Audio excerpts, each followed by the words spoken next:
বড্ড ক্লান্ত হয়ে গেছি, আগে একটু পানি খেয়ে নি। আরে এটা এখানে কে রাখলো? হয়তো লুল্লি আঙ্কেল রেখেছেন। আর আমি খামটা খোলার সাথে সাথে এ কি অভিশপ্ত চিঠি?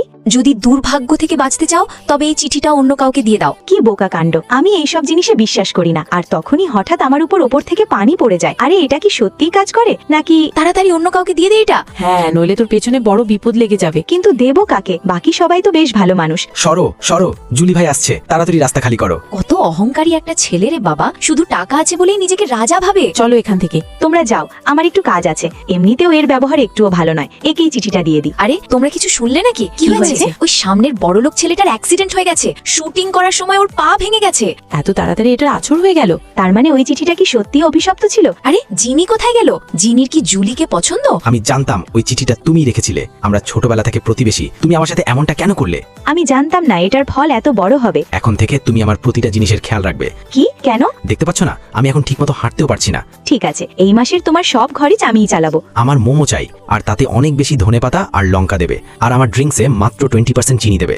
আমার মাথা গরম করো না, নইলে আমি তোমার অন্য পাটাও ভেঙে দেব। জি ম্যাডাম, বলুন কি করতে হবে? এই ল্যাংড়াটা চুল কেটে দাও। একটু ভালো করে বলো। আমি যদি ওই চিঠি ব্যাপারে নালিশ করে দিই তবে তোমার হাড্ডি হুড্ডি সব এক করে দেবে। কি মা কি তোমার কার্ড ব্লক করে দেওয়ার হুমকি দিয়েছেন? বড্ড অহংকার ছিল না? এবার ভোগো। শোনো জিনি, তুমি যদি আমাকে টপ 3 মধ্যে নিয়ে আসতে পারো তবে আমি তোমাকে মাফ করে দেব। তোমাকে টপ 3-তে আনা? এটা তো হাতিকে অন্তর্বাস পড়ানোর সমান কঠিন কাজ হবে। বেশি বকবক করো না, নইলে আমি ওই চিঠির কথা সবাইকে বলে দেব। ঠিক আছে, আমি পড়াবো।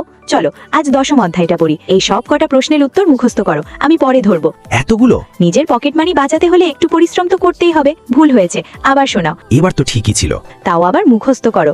বাপ রে ইয়ার, এ তো বড্ড কড়া টিচার। এখন থেকে ওর পার্সোনাল শিক্ষক হয়ে গেছে। একটু আসতে পারো না? আমার ঘুম পাচ্ছে, আমি ঘুমাতে যাচ্ছি। তোমার সাথে দেখা হওয়াটা হয়তো আমার ভাগ্য ছিল। তোমরা জিনিকে আর বিরক্ত করবে না।